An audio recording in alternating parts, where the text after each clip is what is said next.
칸트는 이제 철학의 연구 대상이 우리가 바라보는 세계가 아니라 그런 세계를 연구하는 우리의 인식 능력과 그 구조라고 했기에 철학적 탐구의 방향을 종전과는 정반대로 돌려놓았다고 평가를 받는데요. 그런데 이제 불교에서는 이미 2500년도 더 전에 그걸 보여주지 않았습니까? 칸트가 불교를 공부에 힌트를 얻은 것입니까? 아니면 스스로 탐구에 의해서 독창적으로 진전시킨 겁니까? 예, 그 칸트가 순수성 비판을 완성한 게 이제 18세기 말인데요. 칸트가 우리 그 동양, 특히 이제 불교적인 가르침에 접했다는 증거는 없습니다. 전혀 없고요. 그 다음에 이제 그 불교에서 스스로를 내성하는 이유는 우리의 그 번뇌를 그 고통을 극복하기 위해서 마음속에 뭐가 진행되고 있는가를 관조하고 잘 살펴야 된다. 이런 그 소위 말하는 구제론적인 동기가 주를 이루었는데, 칸트가 물론 그 사람들이 실천이성 비판, 실천이성이라는 거는 우리 도덕 실천과 관련된 이성적 능력에 대한 비판적 연구, 그게 실천이성 비판인데요. 그걸 하기도 했습니다만은 그걸 하기 지금 이제 우리 기자님께서 말씀하신 거는 그 안을 들여다보는 바깥 세계를 연구하는 것이 아니라 우리의 바깥 세계를 연구하는 우리의 인식 능력의 구조를 연구하는 것은 순수이성 비판인데, 순수한 이론, 자연과학과 수학과 같은 순수 이론을 관장하는 우리 이성 능력에 대한 비판, 그래서 순수이성 비판인데, 이것을 완성할 때까지는 제가 알기로 유럽에 불교가 알려지지 않았습니다. 그래서 칸트는 그런 그 방향을 바꾼 것이 그 대단히 독창적인데, 그래서 자기가 페르니쿠스적 전회, 한자를 왜 이렇게 영어로 그냥 턴 이렇게 돌렸다 그러거든요. 근데 한자로 일본 사람이 너무 괜히 근사하게 만들려고 철학이 이렇게 괜히 근사할 필요 없는데, 그 얘기는 뭔가 하면은 그 이전까지는 철학자도 자연과학자들과 마찬가지로 자연과학자들이 자기들이 자연 철학자라고 해서 철학자라고 생각을 했죠. 이게 밖을 향해서 연구를 했거든요. 근데 17세기에 뉴턴이 자연세계, 우리가 보는 이 지구상의 세계와 그때까지 알려진 모든 우주의 운동과 변화를 수학적으로 완벽하게 설명을 해버렸어요. 그러니까 철학자들이 갑자기 그것에 관해서 할 일이 없어져 버린 거죠. 그러니까 야, 우리도 이제 먹고 살려면 저 물리학자들이랑 경쟁을 해서 이길 수가 없으니까 좀 다른 연구의 영역을 좀 해보자 이래가지고는, 그러면 저 자연세계 자체가 아니라 자연세계를 연구하는 우리의 인식 능력에 관한 연구를 해야지 이게 진정한 철학이고 진정한 형이성학이 아니겠느냐. 진정한 인식론이고, 이렇게 해서 그 연구의 방향을 바꾼 겁니다. 이건 굉장히 위대한 작업이었고, 그것을 어떻게 또 우리가 쉽게 알아볼 수 있냐, 이 작업이 얼마나 중요한가를 어떻게 쉽게 알아볼 수 있냐면은, 서양 철학사에서 가장 위대했던 3명의 철학자를 고르라고 하면은 대부분의 사람들이 플라톤, 아리스토텔레스, 그 다음에 칸트를 고릅니다. 근데 플라톤과 아리스토텔레스는 기원전 5세기, 4세기 뭐 해가지고는 철학이 막 태동하고 체계가 조금 잡힐 때, 그러니까 사실은 처녀지를 개척한 사람들이에요. 어떤 면에서는 족적을 남기기가 쉬웠던 사람인데, 아리스토텔레스와 칸트 사이에는 2200년이라는 기간이 있는데 얼마나 수많은 철학자들이 있었겠습니까? 근데 그런 사람 다 빼고 2200년 후에 칸트를 그 세 명 중에 한 명으로 꼽아준다는 것 자체가 이 사람의 그 업적이 얼마나 철학사상 중요하다는 걸 알 수가 있죠. 뭐 그리고서 이제 뭐 독일 사람답게 굉장히 체계적인 접근을 했죠. 그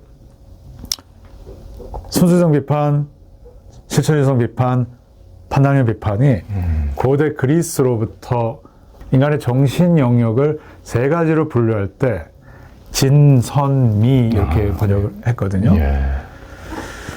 이상하게 미스코리아 뭐 그런 것 같은데 그게 아니라 저는 그게 개인적으로 좀 반대하는 사람입니다만 그 진이 이제 진리고 선이 도덕이고 미가 이제 그 미학인데 거기에 각각에 대해서 순수성 비판은 진, 신천지성 비판은 선, 예. 판단의 비판은 미에 관한 연구거든요. 이거 다 완성한 위대한 철학자였죠. 예. 대단히 위대한 철학자였어요. 예. 근데 안타깝게도 불교를 공부했다는 증거는 하나도 없습니다.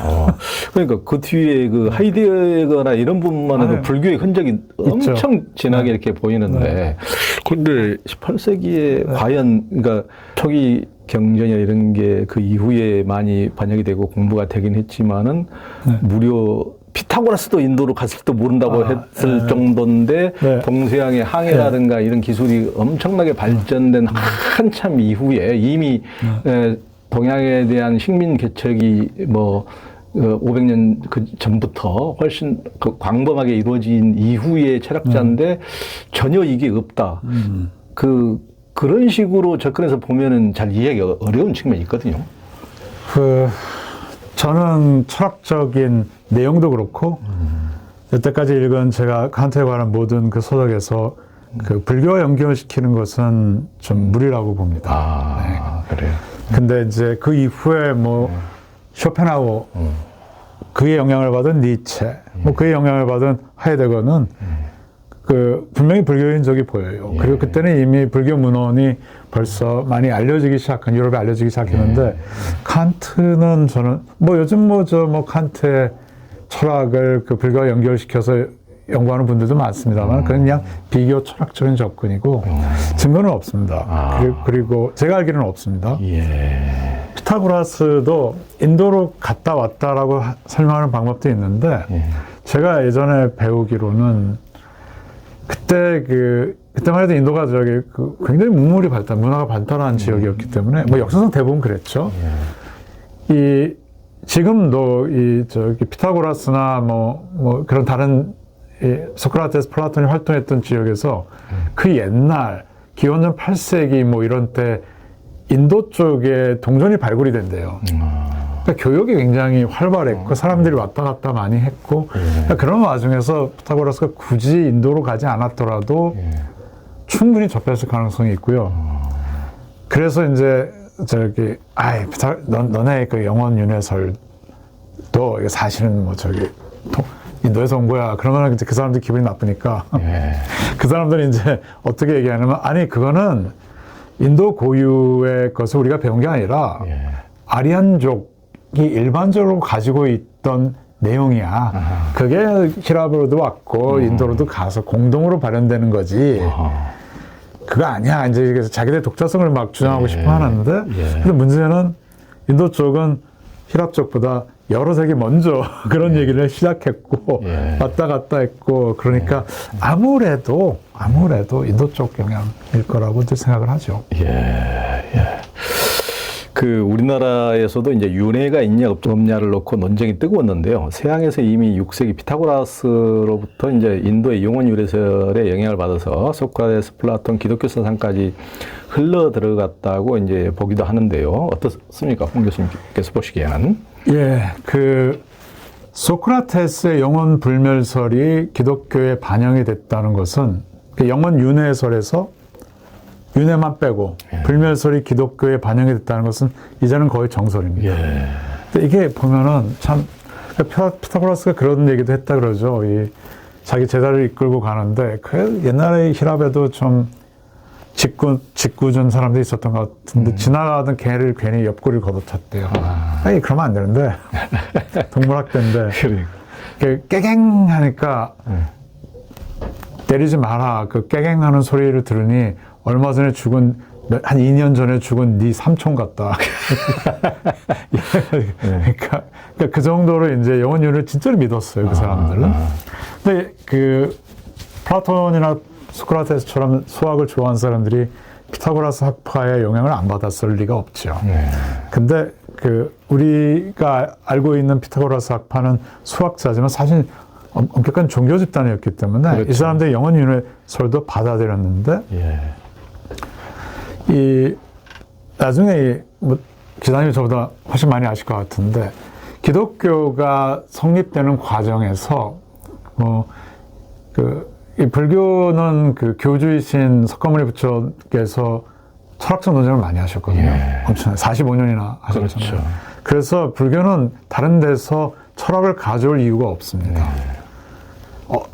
불교가 가진 철학적 내용이 다른 종교와 철학으로 퍼져나갔지 반대는 아니었는데 뭐 거의 아니었는데 나중에 조금 그렇습니다만 거의 아니었는데 근데 기독교는 그 예수의 포교 활동이 3년밖에 그렇죠. 없었기 때문에 이게 철학적 이론을 받아들여서 기독교의 그 이론 체계를 정립할 필요가 있었어요. 그래서 이제 나중에 그 이집트 출신의 한국에서는 성 아우구스티누스라고 부르는 그렇죠. 교부 철학자라 그러는데 영어로는 그냥 오거스틴이거든요. 예, 예. 한국말로 하면 괜히 근사하게 들리는 방식으로 번역을 이제 하는데 세인트 오거스틴인데 이 사람이 그 플라톤과 신플라톤주의자들의 철학을 받아들였습니다. 근데 영혼 불멸설은 받아들였는데 불멸의 영혼이 윤회한다 할 때 윤회만 살짝 뺐어요. 그래서 지금 서양학자들도 기독교의 영혼 불멸설은 플라톤 이제 거기서 더 소급해서 피타고라스까지 간다고 보죠. 근데 그게 인도에서 왔다고까지는 차마 얘기를 안 합니다. 그건 이제 자기들 자존심 문제도 좀 있겠고. 우리 뭐 많이 아는 얘기지만 유대인들은 기독교 초기 사람들은 자기들이 기독교인인지 모르고 그냥 유대인인 줄 알고 살다 죽었는데 나중에 생각해 보니까 이제 이 사람들은 기독교인이야 이렇게 하는 거지. 그 다음엔 살아있을 땐 자기들 유대인이라고 생각했거든요. 그렇죠. 네. 근데 유대인은 영혼의 존재를 믿지 않죠. 그래서 뭐 예수가 육신을 가지고 승천하잖아요. 네. 그 다음에 유대인들은 아직도 화상을 안 합니다. 그 사람들은. 왜냐하면은 자기들의 메시아가 다시 왔을, 재림했을 때 무덤에서 일어나야 되거든요. 제가 좀 짓궂은 질문합니다. 야, 그러면 그 다 썩어 빠진 그 육신을 가지고 일어난다는 거냐? 그러면 가만히 있어요. 근데 그러니까 원래 없던 영혼 분멸설은 분명히 플라톤을 통해서 온 겁니다. 예. 그거는 학계에서 인정하는. 네, 그러니까요. 저도 예루살렘을 여러 번 가봤는데 그 황금사원 밑에 오면은 천년된 옛날 무덤들이 그대로 제일 좋은 자리를 거기는 다 무덤이 우리나라는 거의 지금 매장 문화가 거의 많이 없어지고 있는데 그거는 그리고 제일 좋은 자리를 매장해가지고 진짜 부활의 그날 메시아가 도래하는 그날 전부 다 진짜 무덤에서 다시 살아난다고 믿으니까 참 21세기에도 그 머리 좋은 유대인들이 그걸 믿는지 안 믿는지 하여튼 그러게 하고 있으니까 그래서 하여튼 또 미국에서는 유대인들이 또 주부들이 그렇게 많이 생겨난 것 같아요. 주이시 부디스트들이.